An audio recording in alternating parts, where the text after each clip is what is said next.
Well, hello there, and this is Auntie, and I am here to do my review of 90 Day Fiance The Other Way, Season 4, Episode 7, Drop by Drop, The River Rises. Come on, y'all, let's get into it, shall we? Oh, yes, we shall. Everybody needs a sweet old auntie. Everybody needs with a whoop whoop and a boop boop auntie boop. that everybody needs. You can make this up. Now you know that these are some crazy motherfuckers. Everybody needs a sweet old auntie. So why even bother? Aunties and lies, sweet old auntie. Aunties that way. Are you okay? Are you okay? Well, welcome back, everybody. And this is Auntie. If this is your first time being here, please like, comment, and subscribe to my channel. And to all of my new subscribers, thank you all so much for joining this family. To all of my nieces, nephews, and my members who have been here with me for the long haul, thank you all so much for your continued support. Okay. Little nose looks shiny. My nose shiny, y'all. Okay. Whew, let's lay these eyebrows down. Honey, your girl is tired. Okay. There we go. Looking a little rough, too. Rough around the edges. Hey, everybody. Okay. All right. So, if I had to rate last night's episode of 90 Day Fiance The Other Way, Season 4, Episode 7, I would rate the episode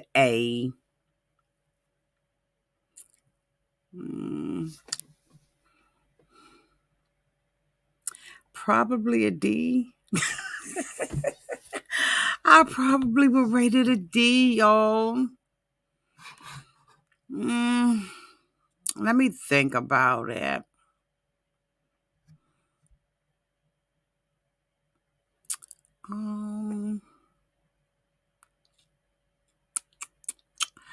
Okay, let's rate it a C minus.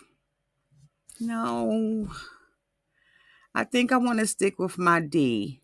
Y'all let me know down in the comment section what y'all would rate last night's episode of 90 Day Fiance. Okay, Pam said she'll give it a C. Dana said a D. Let me see.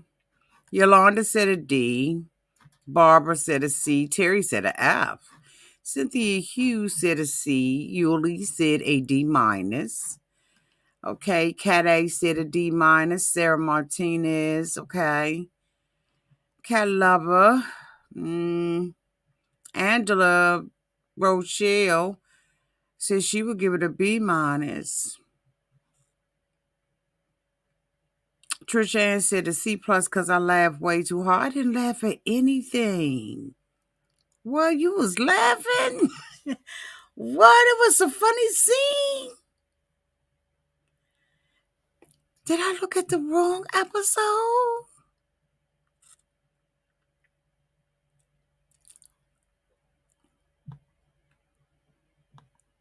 She said she laughed. Maybe I looked at the wrong episode. I'm so tired. Maybe I looked at the wrong episode because I don't think I laughed not one time. I need to go back and make sure I looked at the right episode.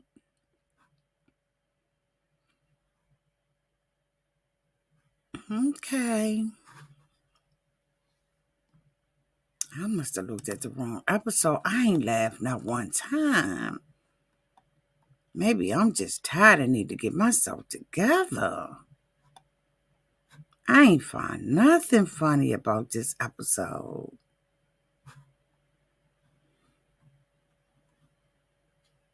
Okay, let's go for it, y'all. That concern me because I'm like, I know I'm real tired, but I'm like, it was something funny. Okay. Well, here we go. So the first couple I want to talk about is Kris and Jeymi. Of course, last week, Jeymi was in pain and laying in the bed. Kris was in pain laying in the bed. She had dropped a bomb to Jeymi, indicating that she's been subpoenaed to appear in court in her own case. And that, I guess she must be serving as a witness. And so that, they subpoenaed her. I don't know. But she ended up being in a lot of pain. Jeymi had a doctor come over to do a real quick evaluation on her, and he gave her some pain medicine in her hip, and the day was ruined. They was going to the market, never had an opportunity to go to the market. So this week we opened up the same way that we ended, with Kris still being in the pain, in the bed, in a lot of pain, still has the same clothing on. But Jeymi has made arrangements for the two of them to meet her friends. And she goes in to talk to Kris about it, and Kris is still out of it. Jeymi said that she's still feeling the same way. Now, I have been seeing people who have indicated that they believe that she has a habit that she has not been able to quit. That when she went to the pharmacy, it was a drug that wasn't strong enough for her. Let me cut this off. That wasn't strong enough for her. And so people have been insinuating that they believe that, she may be hooked on phonics, if you will. I think that's a strong accusation. I think the woman is in pain. And the surgery that she was supposed to get, she hasn't gotten because she don't want to be down. And I just think it's a really strong accusation to make, to indicate that somebody is possibly on something, without a receipt or anything like that. I don't know about that, y'all. And I saw it in my comment section, and I was a little concerned because, YouTube, I don't know if you all know, but YouTube has changed its terms of conditions. And some things that you all say, in the comment section can get me flagged. Especially when we don't have receipts for them. And I want this to be a community where we're able to talk about, what we want to talk about. That's why I do it live, because I know that you all enjoy each other. I enjoy you. But we got to reserve some of those comments, because we can't make accusations that we can't stand behind and that we don't have proof for. So I'm just asking if y'all can just, not make those kind of accusations about this lady. I think she's in pain. She has a serious back issue. And until you've had a back issue, you don't know what it is. Right? And so I used to suffer from a really bad sciatica. Right? My sciatica was busted. I tore it in a spin class. I don't know if you all know what spin bikes are, but I was in a spin class and I heard my sciatica literally pop while I was on that spin cycle. And the drugs that they give you are really strong. Now, I took them one time. I was, feel like I was hallucinating. I was in a whole different world. I think it was naproxen I was taking, and I was in so much pain, but I just refused to take the drug because I did not like how it had me like sleeping and out of it all day. And so when you have back pain or back troubles or troubles in your shoulder and stuff like that, it's a whole different kind of pain. For my side, when you have a sciatica nerve damage, right?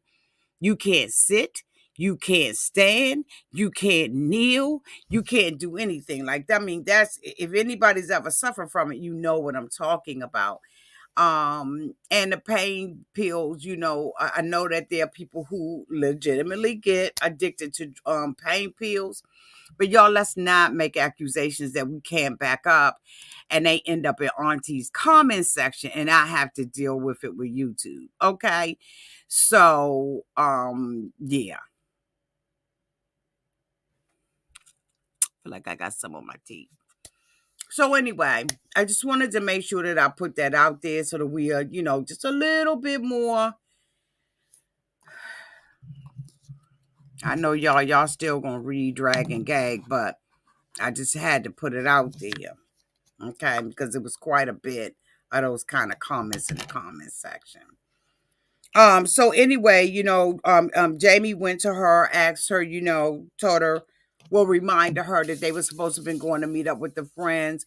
And she was like, I can't go. I'm still in a lot of pain. And she was like, do you mind if I go by myself? So anyway, she went and met up with her two friends and they were excited about seeing her. And the one friend was like, where your friend at? Why you here alone? And so she told them about her back pain and stuff like that. But she also told them about the motorcycle incident where, Kris wanted to go back, or is possibly going back to the United States. And Jeymi is just really concerned that Kris is not going to come back. And so, she's talking to her friends about it. Her friends calling BS on the play. Everybody, nobody really believes her. Jeymi is hoping for the best because she doesn't want to postpone her wedding to Kris. But I wouldn't even want to be with Kris at this point. We haven't been able to see the good side in her. All I've really seen her do was mother this young lady. I have not seen her really be a loving, caring girlfriend. Even when, Jeymi brought up the fact that she had ghosted her. She was like, well, I did it because you did it. I don't believe nothing is there between them. The next couple that I want to talk about is Debbie and Ousama. Debbie has this fantasy, honey, about Ousama, about Morocco, and she's just like, I'm a princess, he's my prince.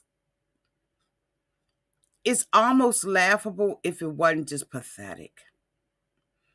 She is living in a fantasy world, in my opinion. She is in the car with Ousama, and they are driving to a hotel. They're going to stay at the hotel for a while, and then they're going to go to his parents' house.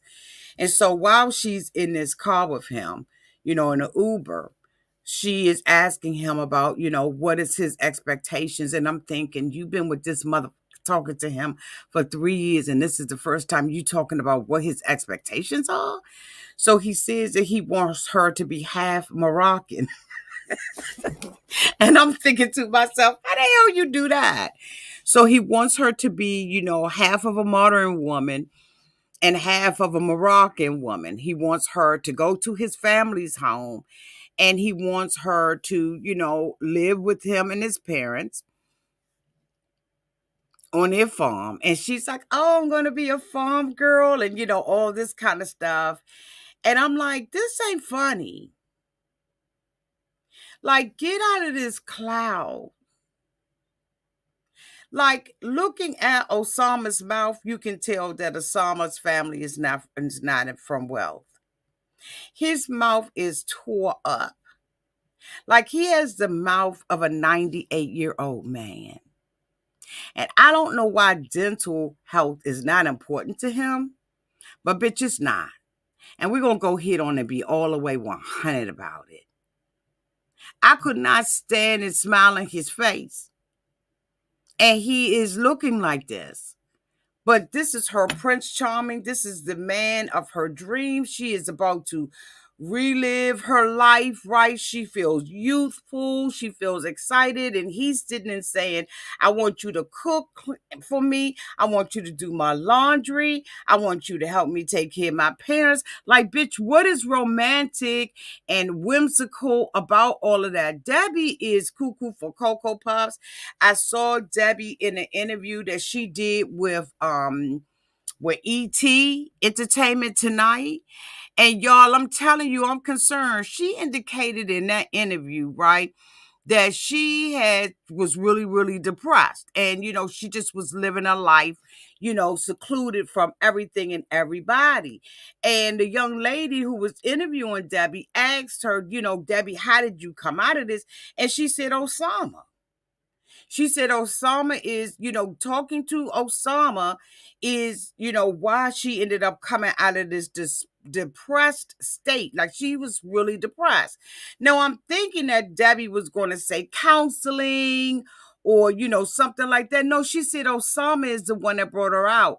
So therein lies the problem with Debbie feeling like Ousama has tricked her. So I'm looking at the son, and the son saying whether or not she's been catfished. I'm listening to Debbie saying that he's never asked her for money, although on ET she said that she has purchased groceries, she's purchased medicine for his cats, their veterinarian visit and all that kind of stuff. So Debbie has indeed, no, Ousama has not been directly saying, send me $5,000. But what he's been saying is, my cat is sick and I need to take my cat to the vet.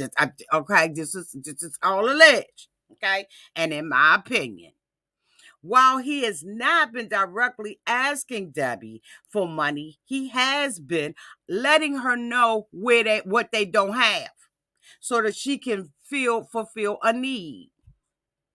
That's my opinion about it, because, honey, when she was sitting up there talking about all the stuff that she had did with him, and she was like, if he's my man, I'm going to want to give him money. I was like, so she has hooked herself onto this young boy, thinking that this is going to give her, the fruit to eternal life, bitch, and she's going to be living like a 16-year-old woman again. But Debbie, you're an old woman. You're 67 years old, boo. Embrace that. Embrace where you are. There are a lot of people who have not been there, and I just was like, poor Debbie is just, being bamboozled, and she's being hoodwinked, but she's volunteering for the position. Thank you so much, Be Pretty Life, for the $4.99 super chat. When I saw Ousama, I was shocked. He has the face only a mother can love, i.e. Debbie. She's in his league. Okay, thank you so much, Be Pretty Life.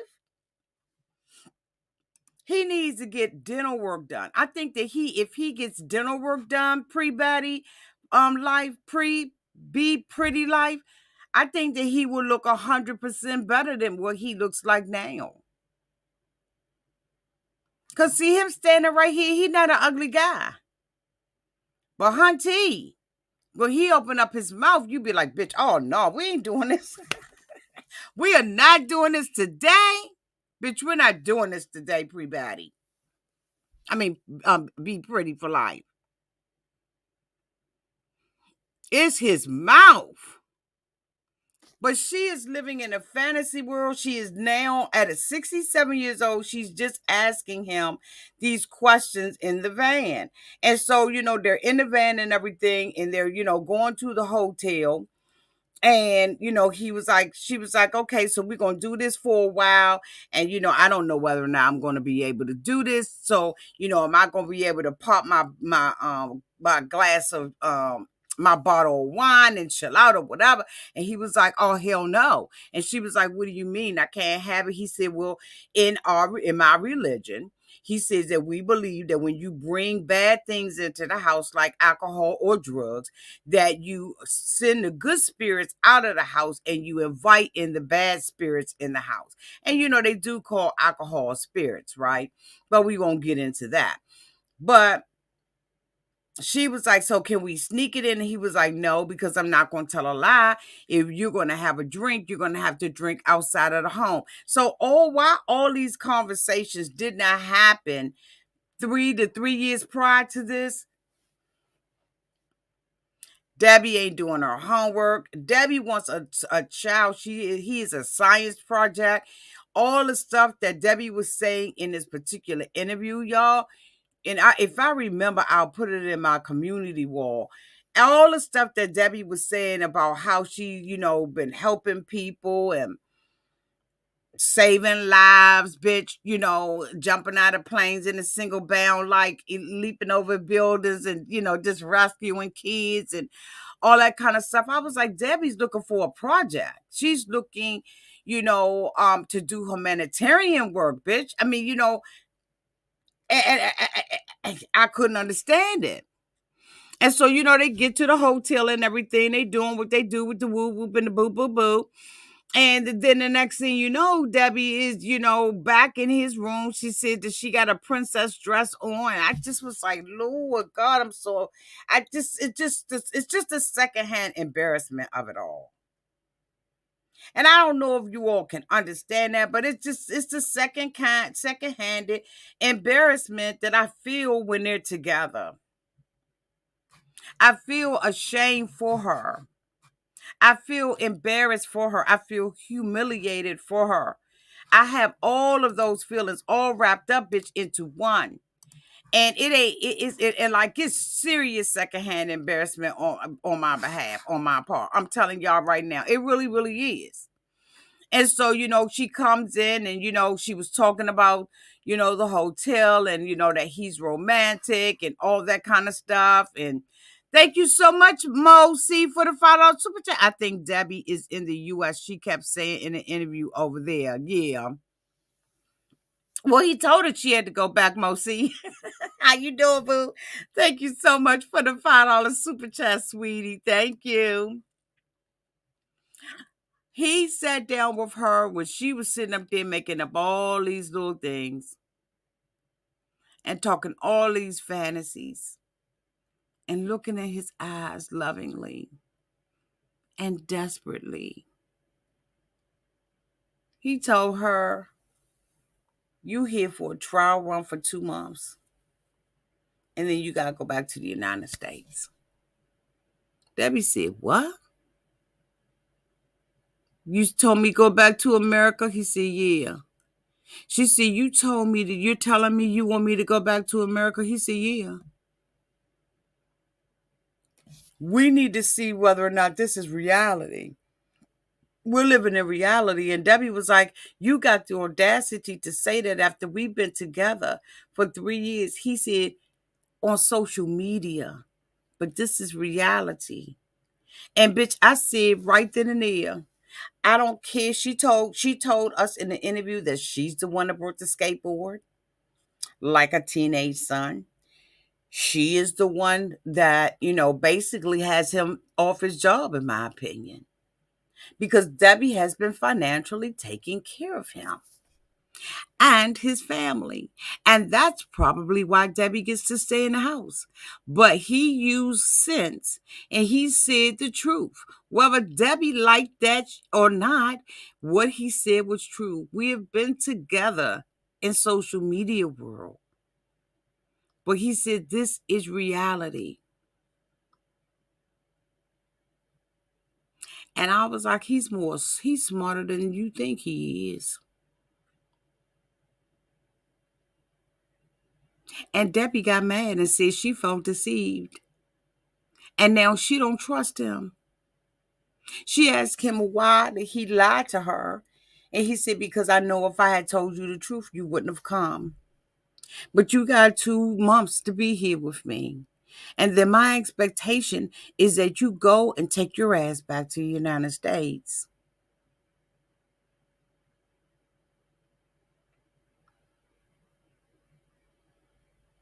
You gotta go back. And now Debbie is pissed and told him that he blew it. But we see from the previews that he hasn't. That she's going to live life on his terms. And at least she is different from Reese. And is it Reese and Jen? At least his family knows about her. Because it could be worse.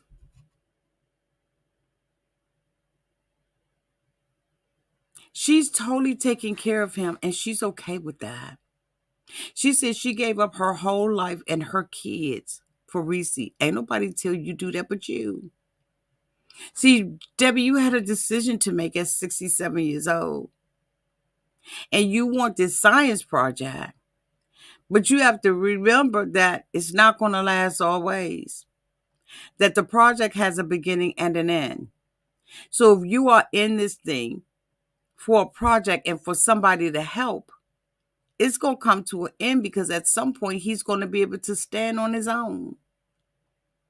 And it's unfortunate that he did lie to her and he told, he gave her, all these hopes and dreams. But she's 67. She know that Disney is a business. Disney isn't a way of life, bitch. It's a business. So all these fantasies and hopes that she has,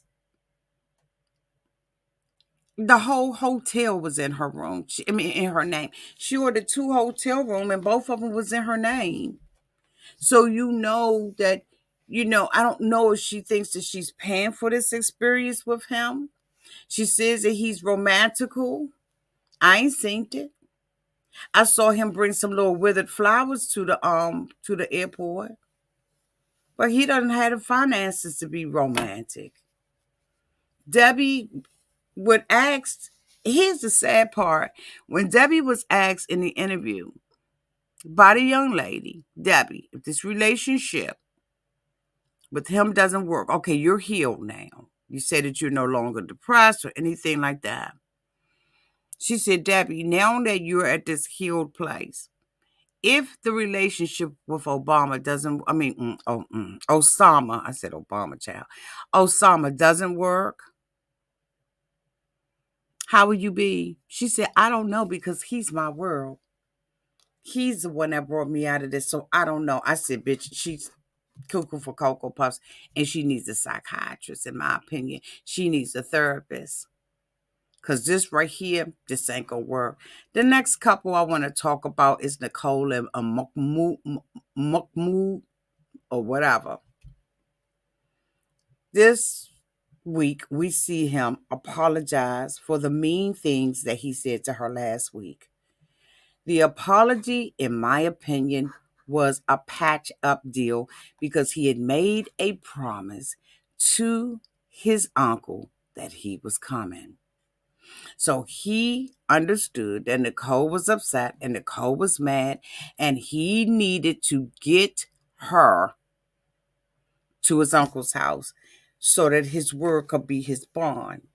Because one of the things that Debbie said to Ousama was that a man's word is everything. It's all he got. A man's word is his bond. So now he's apologizing to Nicole about what he said, and Nicole is like, no. Nicole is miserable there. And I can see and feel her misery. At first, I just was like, she's complaining about stuff. But when you really look at him, he's really nasty towards her. He is really nasty towards her. There's a way to say everything and a way not to. And there is times, no matter how strong you are as a human being, if someone who you are in love with or depend on heavily says certain things, it will affect how you feel about yourself at that time. it may not be long. You know what I'm saying? It may not just completely rob you of your self-esteem. But she's in a country where she doesn't know the language. She can't go outside. She's got to cover up everything about herself. Nothing is acceptable for a woman to do but be in that house and cook and clean and live in a multiple family home. And here she is, got this man who's telling her how to dress, what not to wear, denying the fact that she was wearing American clothing while in America talking to him on the phone. He just walks away from her. He cussing. He doing all kinds. And she's over in another country. First I thought she was just a complainer, but I'm really starting to see that he's a nasty mother. And then to Kia, that he said that his father and his mama wouldn't let him see his father. They got a divorce, but the mother stripped them from the father and had the uncle to take care of him like a father instead of allowing him to be fathered by his father. I couldn't understand that when that came out this week. But he goes into Nicole and he wants to apologize. And now the mama's sitting on the motherfucking sofa, minding their business, with the telephone in her hand, looking dead ass in the room, because the uncle done called and said where the fuck they at. He said he was going to be here before sunset, and sunset is an hour and he ain't here. So he goes and tells her that he loves her, but he just sat up there and cussed her the fuck out about clothes, about whether or not she's going to wear the wrapper, the scarf. Like dumb, like every time she turn around, he complaining about something. And we see her complaining, but he's the one that's putting the pressure on Nicole. Bitch, it couldn't have been me. I hope I don't ever go on a trip and call myself bringing home a living souvenir or falling in love with a living souvenir. She said that she picked up the religion, but she really doesn't practice it. He's mad because she's not praying, but he's not teaching her anything. He's just talking at her and talking down to her. And I know some of y'all probably don't agree, because I think I was in that same boat too. She just complaining. But when you really look and see how he treats her and how he talks to her, and then she's in that house with all that fucking noise. You got kids and other wives, and then it's look like it's in a ghetto, bitch. And I don't have no reprieve. I don't get to go anywhere. I would be at the damn American Embassy, bitch, before he could blink an eye and be getting me a hotel room and getting on the first thing smoking out that mother. So now, he's talking to the uncle. He says, with something going on with Nicole, we'll be there. So he comes to Nicole. He puts a Band-Aid on the situation. He doesn't really deal with it. But he puts a Band-Aid on it so they can go to the uncle house. They get to the uncle house. And she shows, comes in. Her head is not wrapped. They remember her from the last time. His uncle owns a business. And so, they want to see her work. And so she shows them, her drafts of the clothing that she would like to, make with the uncle's company and everything. And they said, it's a good start. And the uncle asked her, well, why did you decide to do this? She said, because I be looking fucked up. And, I'm over here and I can't wear what I want to wear. And so I want something that's more modern, more jazzy, that got more swag to it. And so the uncle was like, okay, so why you ain't got your head wrapped up? Mahmoud, why you don't have Why she ain't got her hair wrapped up? It's your job to train her, to teach her on the ways that she should live. First of all, he's not a woman. How the fuck he gonna teach her anything? If anybody should be teaching her, it should be the other women teaching her. All he's doing is dictating to Nicole. This is a dictatorship, bitch. I can't even imagine. I can't imagine not being able to even think independently. Like her thoughts are not even her own. She's supposed to be down there praying. Bitch, no, hell no. I feel Nicole's misery. At first I didn't, but bitch, I do now. And yes, she stumbled along the way. But he's a bossy, young, immature mother. His uncle told him it's not your job. She ain't got to do all of that. Even his interpretation that was coming back fucked up. He wasn't telling her all the stuff the uncle was saying. The uncle was getting in his ass too. Thank you so much, She Crab Diva, for the $20 super chat. This is not Nicole's first rodeo. She was there before. She can be punished by his whole family. Get out fast, Nicole. Yeah, get out, Nicole.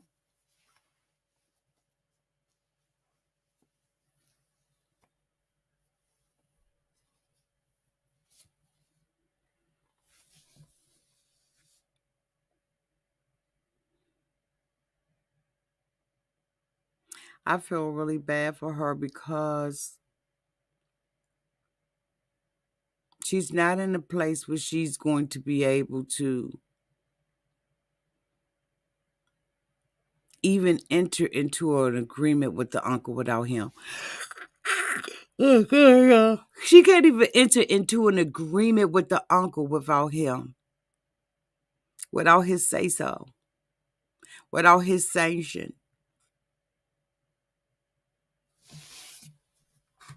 Fuck that. She was like, my religion is my religion and it's personal. And I told that motherfucker, I'm not wearing the, what is it, y'all? The hijab. I think that's what it's called. Hijab or hijab or something like that. She said, I'm not wearing it. And it ain't none of them been, and they was rat-a-tat-tatting questions to her. I just was like, you know what? I ain't gonna be able to do it. The next couple thank you so much, She Crab Diva, for the $20 super chat. I still got that on there. Thank you, boo.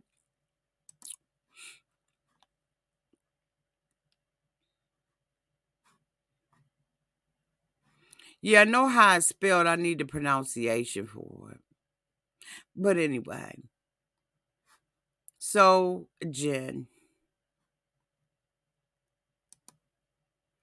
this was very interesting because Jen and Rishi was at the home with the parents and everything. They've come back and now she, has discovered that he can't move on because he hasn't told his parents, and so they stuck. The two of them decide that they're going to have a conversation about how this relationship is going to go. And so after they, have that conversation, she realizes that, her time is winding up. She has decided that she's going to give him a couple of months to get his shit together, even though he had, 2-3 years? She's going to give him additional time. But she realizes that it's 30 days is coming up. She believes that she has this visa that gives her multiple interests, multiple opportunities to come in and out of the country. She goes to, I guess they were advisors. I don't know what they were. But bitch, she went in there to have a conversation with them about not going to the United States, but going to another border country to stay there for a couple of weeks because she had to break her time up. So every 30 days, she got to get the fuck up out of there and then she can come the fuck back in there. Bitch, I'm telling you now, she wouldn't sit down with these men. Honey, the man that was sitting across the table, the old man looked like he was going to jump her ass anytime she even blinked wrong. He was like, she come up in here with this bull. So he had his look like his son was sitting in there, sitting beside her. And he was like, what's going on? And she was like, look, I'm from the United States of America. I got a fiance over here. We not getting married yet because, stuff is like real fucked up. And he ain't told his family about my ass or anything like that. Yes, I am a white woman from America, right? But I do understand that, I could come to y'all and y'all can help me out. So the dude was looking at her like, oh, okay. And she was like, now my 30 days is getting ready to come up in a couple of days. And so I know I need to go somewhere. I want to go to a border country. Can you give me advice on which one I need to go to? I got an in and out visa, right? I could come in and out this. Okay, I could drop in, I could drop out. You know what I'm saying? I could do what the hell I want to do. And so he was like, let me see your visa. So, she gave him her visa and everything. She was sitting up there all proud and pompous and entitled and shit.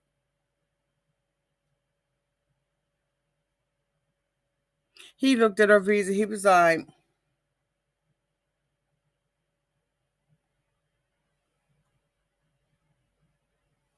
did you read this? She was like, what? He was like, you ain't got no in and out visa. You got a one-time visa. She was like, what do you mean by that? No, I have, I could come and go as I please. I just got to leave all. He was like, but you didn't even read this. See, this is some dumb American. This is some crazy American BS. Y'all think y'all know everything, but you ain't even take the time out to read your. She was like, what you mean? He said, just say one time. You don't see this right here? Fuck is going on with you? Fuck wrong with you? He was like, I'm sick of these. I'm sick of these coming over here and don't read it. She didn't even know what kind of visa she got. She was like, wait a minute. No, I thought that I had a visa, where I could have multiple visits and multiple stays within a certain amount of time. He said, because you didn't read your. He said, it's right here, plain as day. You didn't read this big bold lettering on this that say you get one time to come up in this and then you got to go back. She was like, oh my God, I'm nauseous. So what does that mean? He said, that means when you get the fuck up out of here, I don't care where you go, you can't come back in. And he said, and with COVID and everything else that's going on, you're going to be out of luck. You can ready around and find out that you're going to be stuck. He said, what I advise you, she was like, what do you advise you to do? He said, go back to the USA, go back to America. Get the fuck out of here. He was like, but there is, one little, stipulation that can help you. If they're ready to marry you, like in the next 10, 15 days, then and only then we may be able to do something. But other than that, take your ass back home. You need to go back to America. Honey, she was sitting up in that joint, nauseous, everything. Just knew, didn't pay no attention to the visa that she got. She said that she applied for the visa so that she could have, rights to come in and out of there. He said, you applied for the wrong, or even you signed on the dotted line on the wrong one. Because, bitch, this say you got one time and one time only. That's it. They was looking at her like she was the stupidest mother they've ever met and seen in their life.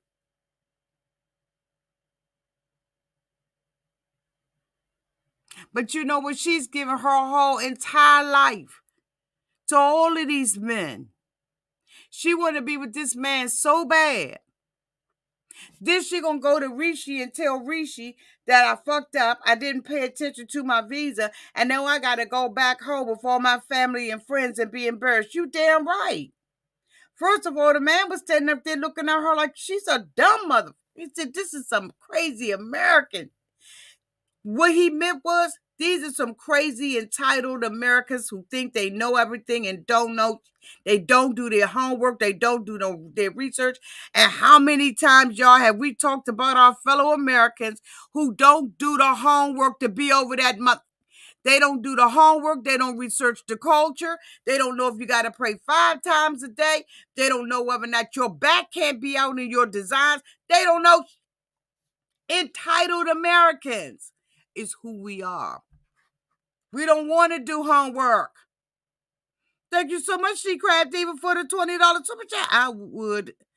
I would not do well over there. I'm 62 and I can't see a broke young boy bossing me around. I can't spell some. Okay?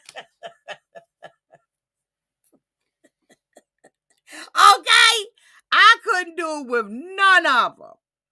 And I believe in a woman being submissive and up underneath her man's vision and pushing her man forward. But I also know that the Bible says that we are to submit one to another. So if I got him that's dictating to me, that's not him submitting to me, which is what Nicole was saying. I got to do everything, but you ain't got to do nothing. And in these countries like this, we as American, especially as older, independent, single women, we can't. This ain't gonna work. So I wouldn't be able to spell submissive over there because it doesn't look like a submissive to me. It look like it's bitch. Let me. Thank you, She Crab. He was like, you no. And you know how many other Americans had to have talked to him about the same damn thing or something similar for him to make a broad statement like that and say these crazy Americans. And now she's in Rishi face and they standing outside the man stand, the man trying to do business down there on this stand, and they sitting up there having their goodbyes in front of the man stand. I said, y'all move the fuck out the way. Don't y'all see the man down in the cut trying to sell his? And she's telling Richie she got the wrong one and she's going to have to go back to America. But if Rishi gave a damn, he would have married her when she came over there. He thinking he got all his time. He got her over there practicing with all these women in the house, not realizing that before she got over there, he should have told his parents. He should have told his parents that he was marrying her. He shouldn't have had her coming in as an imposter. A damn American tourist friend that he know. That's already previously met his family. This some bull. Y'all see why I gave this a D. Last but not least, Isabel and Gabriel. Now, I had some people that have put some comments in my comment section that have called me transphobic. Because I made an executive decision for my motherfucking channel not to cover this couple. Now, how in the whole hell am I going to be on one show, Love After Lockup, on Elizabeth's side, who is a transgender, and then get on another show and be transphobic? Y'all motherfuckers need to sit the fuck down, find out who I am, and come correct. And then for the stupid bitch that was on there with the crying emoji, talking about I gotta unsubscribe, bitch. When I hid you, when I blocked you from the channel, do you know that my subscriber count didn't go down, you lying motherfucker? You lying motherfucker. Nicole, what's the bitch name? What's her name? No, I ain't gonna blast. Should I blast her? I should just blast her. Nicole, you know who you are.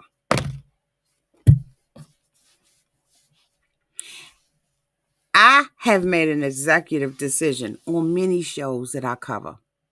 Matter of fact, I have cut whole shows off because of me not being comfortable with a couple, not giving a fuck about a couple, not doing something because of a network. This is my channel that I established and started doing reviews in 20 motherfucking 16. And you not going to come on here and pretend to think that you know a damn thing about me because I decided that I wasn't covering this couple, that I didn't want to hear about his surgery, that it was too much for me. And I make a decision, just like I made a decision not to cover Ed and Liz. Every now and then I would say something about their dumbasses, but I can make a decision about anything. I made a decision not to cover what is his name? What was his damn name? Jabri, whatever the fuck. I made a decision not to cover them. I've made a decision not to cover many people. So was I phobic?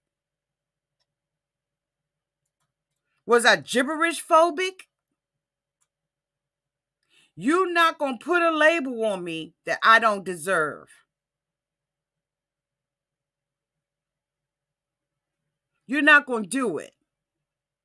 And I told y'all not to be disrespectful. You can have your opinion, but to call me phobic is a whole ass lie. And again, I keep telling you, you don't know enough about me. You don't know my past. You don't know who my friends are. You don't know who I hang with. You don't know my family members. So for you to come out and say that I'm trans or against gays and lesbians is a motherfucking lie. Because you don't know enough about me, bitch. And if you knew anything about me and you've been here with me, then you would know that there are other cast members on other shows that I have decided not to cover. And they wasn't trans. Matter of fact, they were heterosexual.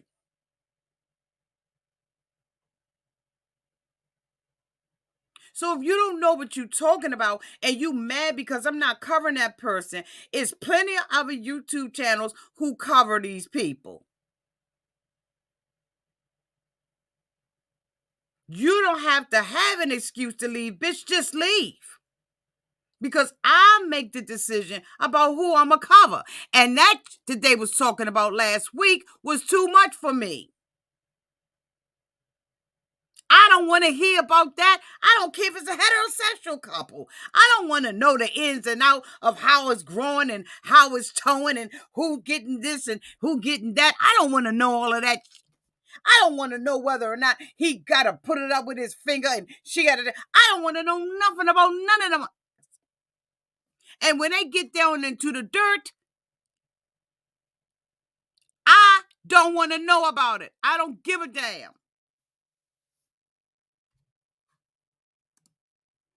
Thank you so much, Mosi, for the $5 super chat. You are like me. You like who you like. It doesn't make you phobic. And transphobic when I'm out here swinging and whoop banging for Elizabeth on Love After Lockup. You don't have to have an excuse to leave. Just get the fuck out. Because if you're going to hold me to your standards and you're going to throw me in the trash because I don't say what you want and cover the people you want me to, fuck you. Fuck you. You don't have to give me an invitation. You ain't got to shout it out. You ain't got to put a red flag in the motherfucking comments. If you want to leave, unsubscribe. Get the fuck up out of here. Because I make the decisions for this channel. And in no way in the world am I discriminatory against anybody of any race, color, creed, religion, sexual orientation, none of that. Age, nothing. I've never been. But I ain't got to come out here and tell my story. I don't have to come out here and tell you, bitch.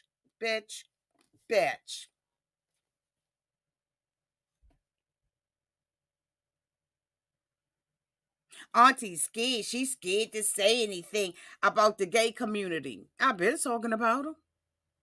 I cover Love in Paradise. Matter of fact, some of the two gay guys, guess what? I talked to them behind the scene. The guy that was gay on the other one, I cannot think of his damn name. Him and he in a turn, and him and his wife that had a baby. I talked to him too. You don't know what the fuck I'm doing. So for you to sit your raggedy ass out there and judge me about something like that, you did as wrong. And you know what? People like you, I don't want you around me. I'm the motherfucking subscribe. The fuck out of here. Because I'm not going to change how I feel about anything for any of y'all. If I don't want to cover these mother or the subject matter that they're talking about that week, that's my goddamn right. Thank you so much, Charlotte Payne, for the $2 super chat. God, I hate when I be getting all. As a mom of trans adults, tell them bye. Love you. Thank you so much, Miss Bain. They don't know me.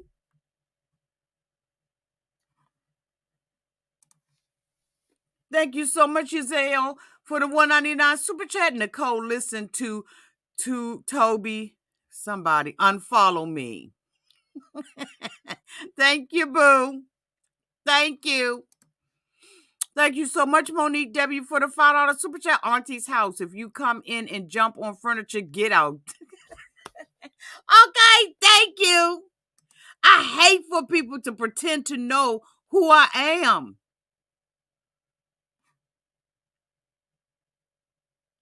And I had a thumbnail made and everything. Because I was like, I'm going to address this. And then I said, no, I'll address it when I'm out here. Because there have been other couples that I have decided not to cover. And then you're going to threaten to unsubscribe when you ain't even a damn subscriber. You ain't even a subscriber, let alone a motherfucking member. You don't have no investment in this channel but to come over here. And guess what? That's what I want you to do. I want you to come. You don't have to commit to this channel. I asked you in the beginning, and I said, you know what? Like, please like, comment. If this is your first time being here, please like, comment, and subscribe.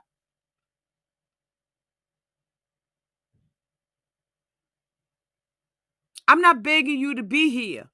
I enjoy that you are here and that you in the comments and that you in the live feed. But I ain't going to kiss your ass, and I'm not going to pretend or accept to be something that I'm not. And you're not going to put that bag on me. You're not going to put that on me and say that Auntie got a problem with it because you don't know Auntie.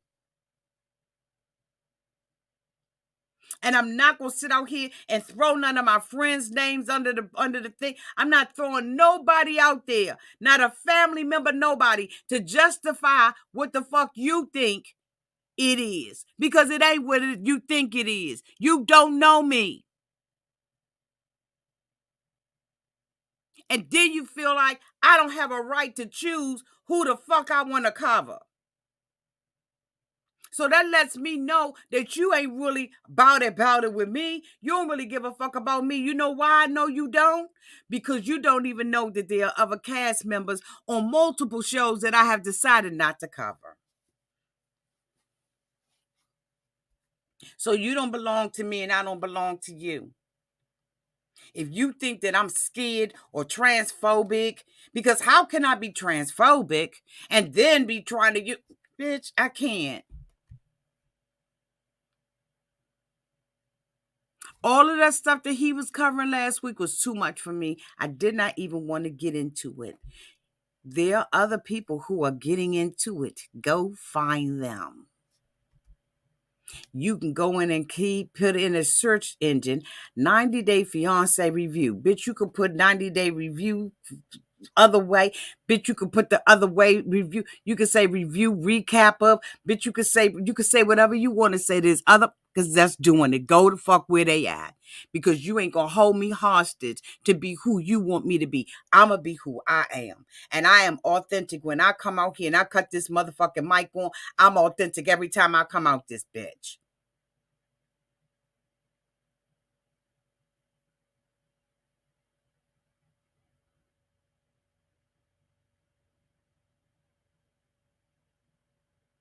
Thank you. That is your public service announcement. Because I don't want nobody here that ain't for me. Go sit out there and make that and try to put that bag on me. No, you not. No, you not.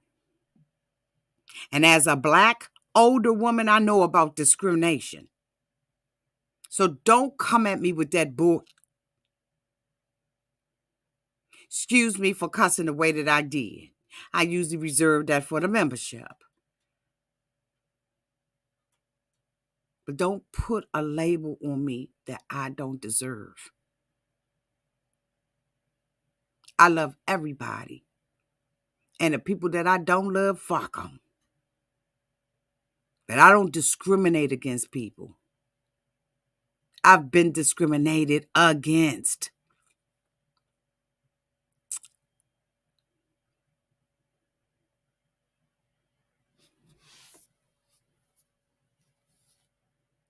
Thank you so much, Smokey Mix, for the $20 super chat. What they were talking about was too much. It was. Thank you, Smokey Mix. Thank you, boo. It was too much. It was too much for me. I don't want to talk about the ins and outs of that or anybody's relationship. That's why I do reviews or rants or recaps. I don't go line for line, subject matter by subject matter. I'm not coming out here with a motherfucking transcript of the thing. There's some things that y'all talk about in the comment section that I don't even talk about out my mouth. I allow you all to go live and to be able to talk about those things that I don't talk about. So that's what I'm saying. These people that are out here trolling, they not for me anyway. Because if you know me, I leave it up to y'all. I come out here and I'll say, these people that are down here in this comment section, they're the ones who run this channel. Because what I don't talk about, y'all talk about. Thank you, Smokey Mix. Thank you for you. Thank you. Thank you, Yuli, for the $2 super chat. Let me know where we meeting to mess some hair. Okay. Thank you, boo. Thank you. Thank you. Thank you, boo. Thank you so much, Slack Cap, for the $4.99 super chat. As the saying goes, don't let the dork hit you with a good Lord split you. Okay. Thank you, boo. Don't let the dork hit you where my size you with a good Lord done split you. Thank you, Slack Cap.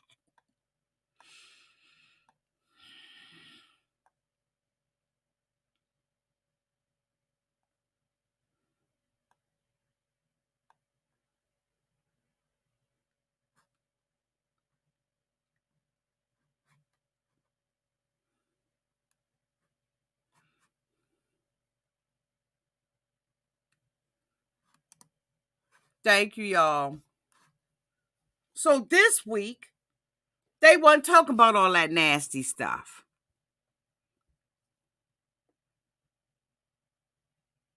This week, I was able to digest what they was talking about because they keeping it on a high level. And let me tell y'all something. I pride myself on not going with the status quo. I am not going to go by your agenda. I don't give a damn what TV network you are. Okay? When you trying to spin a narrative, I'm going to blast that daggone door open. Because what we see, probably 10 to 20% of it is real. Hey, Tanya. I saw my Tanya boo. Did I see my Tanya boo? I thought I saw Tanya. Maybe I didn't. Did I see my Tanya boo? There she go. Hey, boo! You forgot about my damn recess lights. Happy honeymoon and vacation. Tanya said, no, you don't discriminate, Auntie. I will let them know. Yes. Okay. Let me tell you something, Tanya.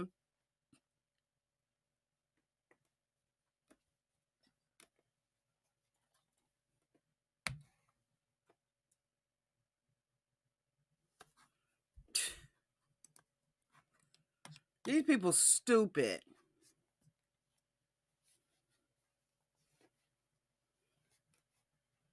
These people are dumb. They don't know me. They not for me. And I ain't everybody's taste. I know that. But I don't discriminate. So this week we see Gabriel out on the court, basketball court. His friend Trey roll up on him. He met Trey a year ago when he went to, Colombia. They've been buddies, they drink together, they, look at women together, they do what they do with the whoop whoop and the boop boop boop.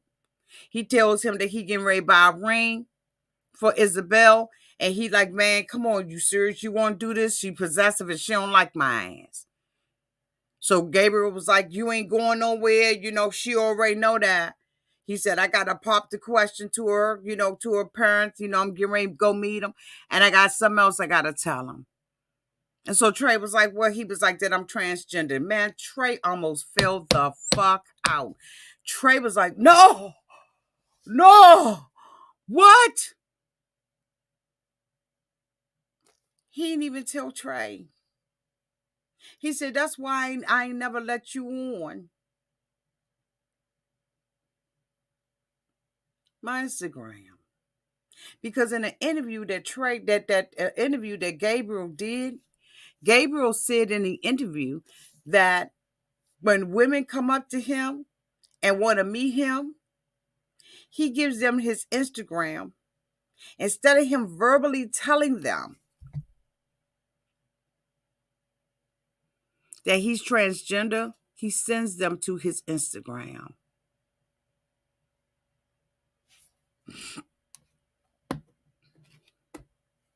So they can find out.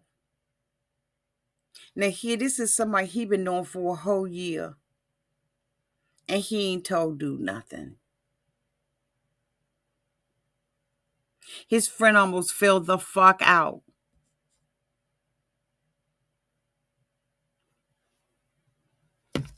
Why you hiding? He even said on his Instagram, on his interview, that he knows that he was wrong for not telling her. And now here it is, he out here with Trey at the restaurant that Isabel said is their favorite restaurant. And now all of a sudden, it's Gabriel's and Trey's favorite restaurant and hangout spot. Gabriel ain't being truthful about what he's doing and who the fuck he is. He is lying, perpetrating a fraud to everybody. He's sitting there at the table with Isabel. Isabel got a problem with Trey when Gabriel is the one that's playing motherfucking games. He the one playing games. So Isabel don't like him. Because she said that Trey is a womanizer.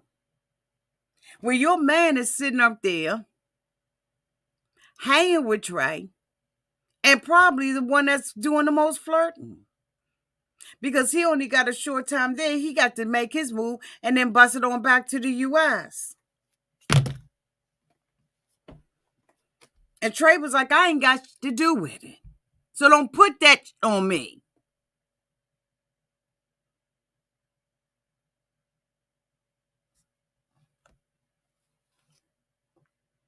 Now they going to the parents' house. And he's sitting up in front of the parents, and neither one of them have been truthful with her conservative religious family members, her mom and her daddy. They greeted him, happy for him to be in his home, and now he about to drop the bomb on their asses. And I know that a lot of people have problems coming out.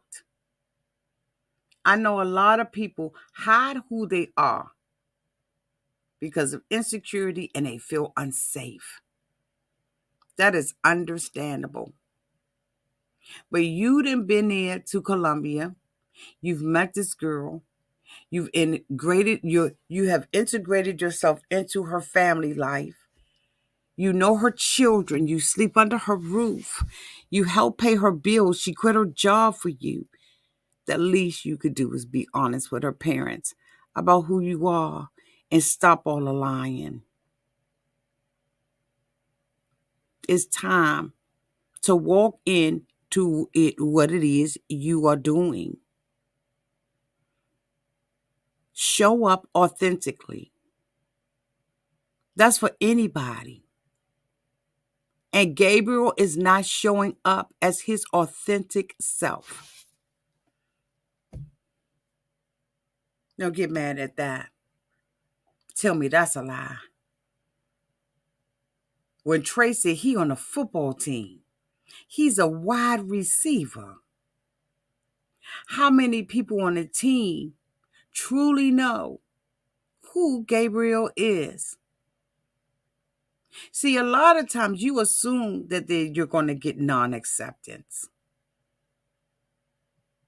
But you still got to go out there and do what you got to do. As an African-American woman growing up in this country, there's some interviews that I can't go into with my natural hair. There's some interviews I can't go into and assume that I'm going to get the job, although I'm qualified because I have cornrows or braids in my hair.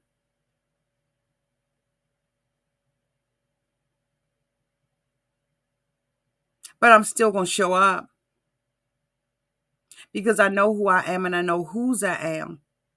And if you choose to discriminate against me based on my hair or my skin color or anything else, that's on you. But I'm going to show up authentically who I am. Cornrows and braids is part of my culture. And if this is one of those jobs where you don't want me in here because of my cornrows and my braids, it is what it is. Don't let me find out. Don't let me find out that I didn't get the job, not because I was not qualified for the job or there were other candidates who were more qualified than I, but that you did not qualify me for the job because I had cornrows in my hair. But I'm showing up authentically who I am, and it's time for Gabriel to do the same. There's no way in the world that his friend, who has been knowing him for over a year, his homeboy that he hangs out with the bar at, found that on national television.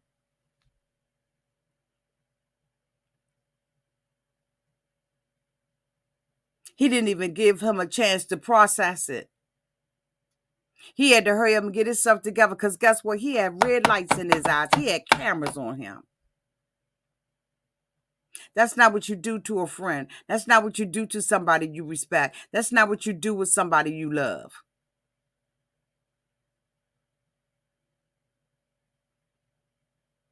He's not showing up. He wants everybody else to do the work. And if you don't believe me, go and search the interview. He said he don't tell people. He make them do the work by going on his Instagram. He said, and then if they decide that they want it, then okay. If they decide that they want, then I don't get my feelings hurt. We've all had our feelings hurt. But show up. Thank you so much, Tamika W, for the $1.99 super chat. Finally caught alive. They are boring, period. Yes, they are. The whole cast is. Throw the whole cast away. For me, they could throw the whole cast away. And I know that some people are saying, oh, they're the only real authentic couple. Ask Trey. Ask her mother and her father when they find out that he has been disingenuous. That he's been lying about who he is. I accept him for who he is. He got to accept himself.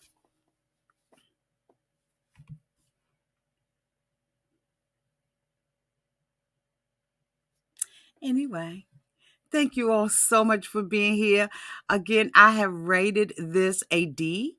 Um, Y'all let me know in the comments section what you all rated it. Thank you all so much for allowing me to get some things off of my chest. I appreciate it. I apologize for all of the colorful words that I use in bringing my point across, but I don't apologize for what I said. I love you all to pieces. Thank you to everyone who super chatted. Thank you to my moderators who I'm sure had to work extra hard deleting. I owe y'all a tip. Okay. Thank you so much, Galactic Spiritual Goddess, for the 199 super chat. Hey, Auntie, I'm from DC. We have to do brunch. Absolutely. I would love that.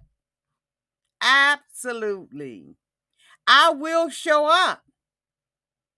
I remember when I went to a couple of the subscribers out here invited me to a party. They didn't think I was coming. I showed right up. So trust and believe, honey. You throw the invitation out there. I just might show up. I love you all to pieces. Thank you all so much for your kindness. I really do. Love y'all. And until we meet again, y'all be safe in those streets. Bye, y'all.